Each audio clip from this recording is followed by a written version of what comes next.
네, 부자들은 경제신문을 읽는다 순서입니다. 과연 오늘은 또 어떤 이슈들이 신문을 장식하고 있을지 머니투데이 기사 통해서 확인해 보겠습니다. 김권진 차장과 함께합니다. 어서 오세요. 네, 안녕하십니까? 네, 반갑습니다.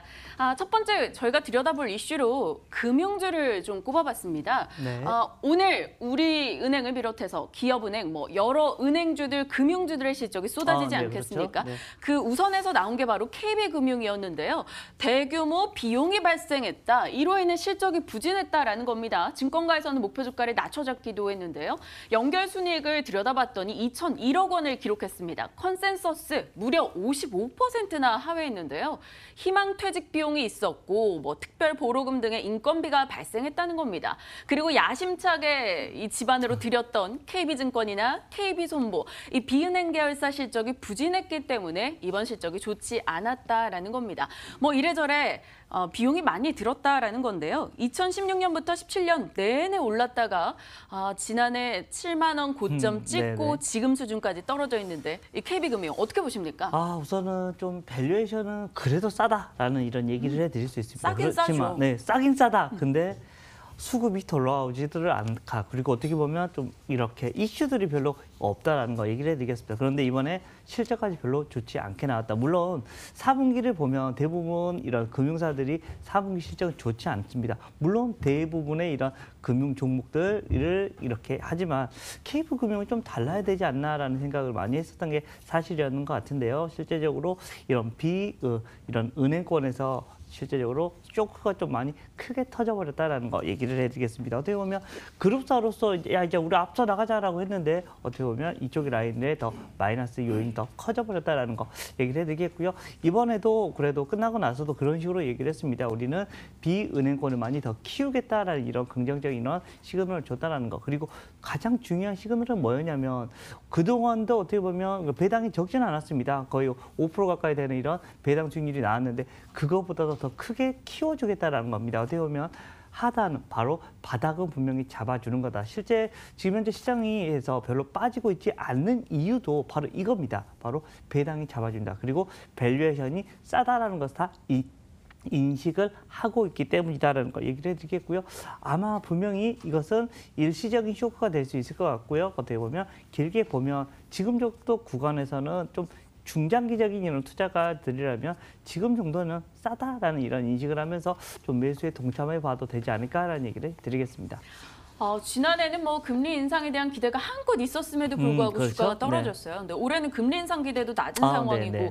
말씀 주셨던 그 배당 매력을 보고 투자하기에는 배당은 또 연말이잖아요. 네네. 그럼 지금 당장 관심 두는 건 아닌 거네요. 지금 당장 투자는 좀 어렵다라는 거. 단기적으로는 별로 그렇게 지금 현재 매수 기회가 별로 없을 거다라는 거. 모멘텀이 별로 재미가 없다라는 겁니다. 근데 중장기적으로는 어떻게 나는 잃는 게 너무 싫어. 나는 그냥 그래도 계속해서 나는 꾸준히 돈을 벌 거야라고 한다면 금융주들 그리고 KB금융이 어떻게 보면 대표적인 주식이 될 수 있지 않을까라는 얘기를 드리겠습니다. 네, 금융주 전반에 대한 이야기와 함께 KB금융 언급을 나눠봤고요. 다음 기사 가볼까요?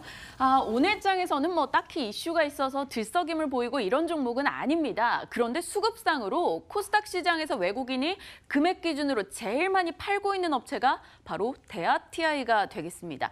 대아TI 기억나시죠? 네, 사실 많이 나죠. 한 네. 10년 동안 주가가 1,000원, 2,000원짜리였어요. 네. 그러다가 지난해 정상회담이 있고 나서 주가가 급등을 기록했었습니다. 12,000원대까지, 1,000원, 2,000원에서 12,000원까지 올라갔다가 또다시 급등락을 크게 기록하면서 말 그대로 주가가 요동을 쳤었는데요. 증권사 대다수에서는 너무 과평가되어 있다. 그렇죠. 주가가 너무 급등하지 않았냐 이렇게 이야기를 하고 있습니다. 실질적으로 작년 3분기 같은 경우 어닝 쇼크를 기록하기도 했었고요. 2016년도부터 보시면 계속해서 매출이나 영업이익이 줄어들고 있는 것을 볼 수가 있습니다. 그런데요, 또 무시하지 못하는 게 있습니다. 바로 이 대아TI가 이 철도 신호 제어 시스템 부분에서는 그래도 국내에서 경쟁사가 거의 없는 그렇죠. 거의 상황이고 너무 독점으로 가고 있으니까. 이를 따온다면 거의 수주를 다 이 네네. 업체가 가져간다라는 거죠. 그래서 철도 대장주로 꼽히기도 합니다. 대장주라는 심리를 무시할 수는 없을 것 같은데요. 분명히 많이 오른 것 같기도 하고요. 지금 사기에는 겁이 나는데도 한켠에서는 그래도 간다면 얘가 가지 않겠어? 이런 의식들도 있고요. 대하티아 어떻게 보세요? 자, 대하티아이 뭐 괜찮다라는 생각을 먼저 할 수는 있습니다. 그렇지만 지금 단기적인 이슈로만 좀 많이 취급을 하셔야 된다는 거 얘기를 해드리겠습니다. 그리고 딱 날짜도 나와 있습니다. 며칠? 바로 27일이다라는 거 얘기를 해드리겠습니다. 어떤 일이죠? 바로 북한 김정은 위원장과 트럼프 대통령이 만나는 날 그 전까지만 어떻게 보면 단기적인 매매를 하셔야 될 것 같다라는 거. 그리고 그게 끝나고 나면 좀 더 다시 한번 또 무너질 수 있지 않을까. 우리가 어떻게 보면 이미 한번 이런 거 경험을 다 해봤으니까 여러분들도 그렇게 매매를 하셔야 될 것 같고요. 앞에서도 우리가 이런 밸류에이션을 한번 찾아봤잖아요. 그나마 적자는 안 나고 있어서 다행이지만 거의 1년에 돈 버는 게 많지 않다라는 거, 이건 여러분들이 꼭 기억해 주셔야 된다는 거.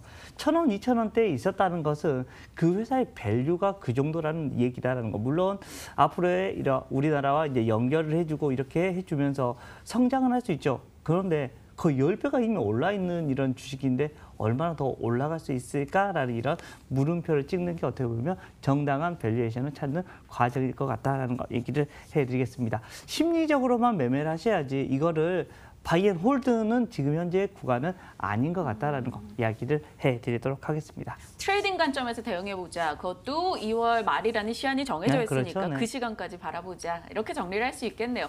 북한 같은 경우는 사실 저희보다 철도 노선은 긴데 그렇죠. 98%가 단선이고 거의 다 노후화되어 있다고 해요. 그래서 이쪽에 대한 기대감이 높기 때문에 철도주가 올라가는데 아직까지 착공식밖에 하지 않았어요. 네, 그렇죠. 조금은 더 이 상황을 지켜보면서 많이 오른 종목은 살짝 관심주로만 넣어두는 게 필요할 것 같습니다. 대하티아이까지 살펴봤고요. 다음 종목 가볼게요. 오늘 삼성 바이오에피스 소식이 있었습니다. 삼성 바이오에피스가 세계 2위 시장인 중국 시장 공략에 박차를 가했다라는 소식이 전달됐습니다. 삼성 바이오로직스의 자회사죠. 삼성 바이오에피스가 이러한 움직임을 나타내자 오늘장 외국인들이 삼성 바이오로직스를 매수하면서 삼성 바이오로직스가 시장 대비 좀 강한 움직임을 나타내고 있습니다. 어떤 업체와 협력을 하는 것인가 조금 들여다볼까요? 중국에서 최대 헬스케어 펀드라고 합니다.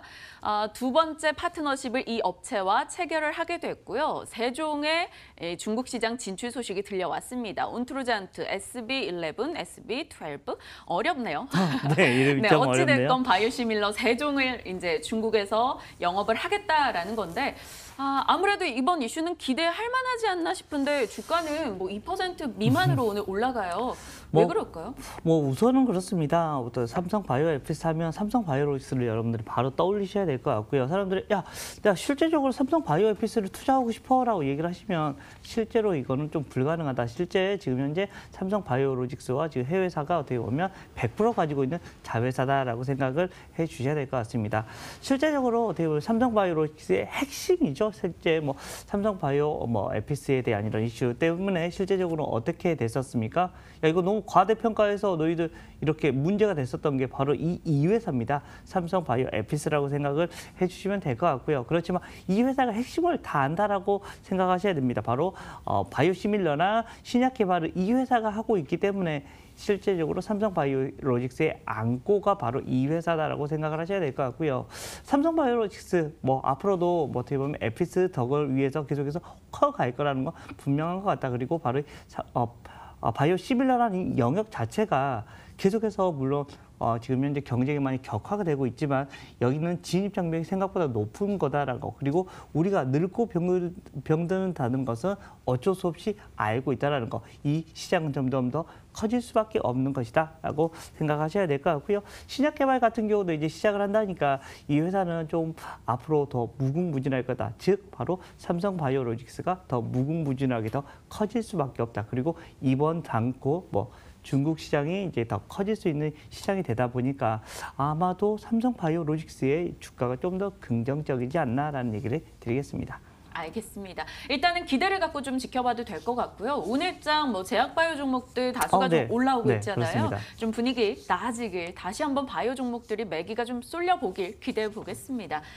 특징주 하나 더 볼게요. 오늘 수급적으로도 좀 눈에 네. 띄더라고요. CJ ENM 외국인에서 상당한 매수 금액을 투입하고 있는 종목인데요. 어떤 이슈가 있나 들여다보니까 LG U+가 CJ 헬로를 CJ ENM으로부터 인수한다라는 이슈가 전해졌습니다. 이들 세 업체들 중에 오늘 주가가 올라가는 건 CJ ENM밖에 없어요. 뭐 최근에도 주가 상승을 꾸준히 보이기도 했었고요. 수급적으로 개선되면서 오늘장에서도 2.6% CJ ENM 올라가고요. 반대로 사겠다는 LG U+는 2.5% 하락합니다. LG U+가 CJ 헬로를 인수하게 되면 이 유료 방송 사업자 부분에서는 2위 아닙니까? 네, 그렇죠. KT 다음이죠. 네. 나름 괜찮을 것 같은데 왜 떨어져요? 자금 부담인가요? 네, 가장 큰 것은 결국은 자금 부담입니다. 뭐 지금 현재 1조 원에 가져올 것 같다라는 이런 시장에서 이야기가 돌고 있습니다. 아직까지 정확한 금액이 정해지지 않았습니다. 그렇지만 1조 원 정도로 가져오는 게 아니냐라는 얘기입니다. 실제 CJ ENM 이런 지분을 이쪽으로 가져오는 거다라고 생각을 해주시면 될 것 같고요. 실제 이런 것 때문에 지금 현재 정확하게 나뉘고 있죠. CJ ENM은 상승을 하고 있고 LG U+는 하락을 하고 있다라고 생각을 하시면 될 것 같고 지금 양쪽입니다. CJ 헬로비전하고 사실은 CJ ENM은 어떻게 보면 호재거리다라고 생각을 하셔야 될 것 같고요. LG U+ 같은 경우는 단기적으로는 별로 좋지는 않습니다. 분명히 좋은 모습이 아닐 거다. 어떻게 보면 너무 많이 과대해서 돈을 주는 거 아니냐라는 이런 생각을 많이 하고 있는 것 같다라는 것 시장에서는. 그렇지만 중장기적으로는 분명하게 시너지가 있을 겁니다. 이 어떻게 보면 유료방송 시장에서 그동안에 어떻게 보면 과점되어 있던 시장이 하나씩 나뉘고 있다라는 거 얘기를 해드리겠고요. 그동안에는 어떻게 보면 다들 IPTV나 이런 식으로 많이 됐었는데 이제 어떻게 보면 헬로비전이 없어지면 어떻게 보면 이쪽 라인들이 개편이 시작이 될 겁니다. 이렇게 되면 독과점이 시작이 된다라는 거. 이렇게 되면 중장기적으로는 분명하게 어떻게 보면 LG U+한테도 좀 호재거리로 작용할 수 있다. 그렇지만 단기적으로는 어쩔 수 없습니다. 1조 원이라는 돈이 이쪽으로 쏟아져야 되니까라는 얘기를 드리겠습니다. 지분 53% 규모, 뭐 돈으로 쳤을 땐 1조 원. 당연히 자금 부담이 있을 수밖에 네. 없다. LG U+. 하지만 긴 시각으로 봤을 땐 분명히 긍정적이다 답변 주셨고요. 오늘 이 메리츠, 하나 그리고 하이투자증권에서 모두 다 CJ ENM이 그렇죠? 수혜를 볼 네. 거다. 이렇게 긍정적인 의견을 내놓기도 했습니다. 참고하시면서 대응하시길 바랄게요. 자, 오늘 이 부자들은 경제신문을 읽는다 신문 속에서 투자 아이디어를 뽑아봤습니다. 지금까지 부자들은 경제신문을 읽는다였습니다.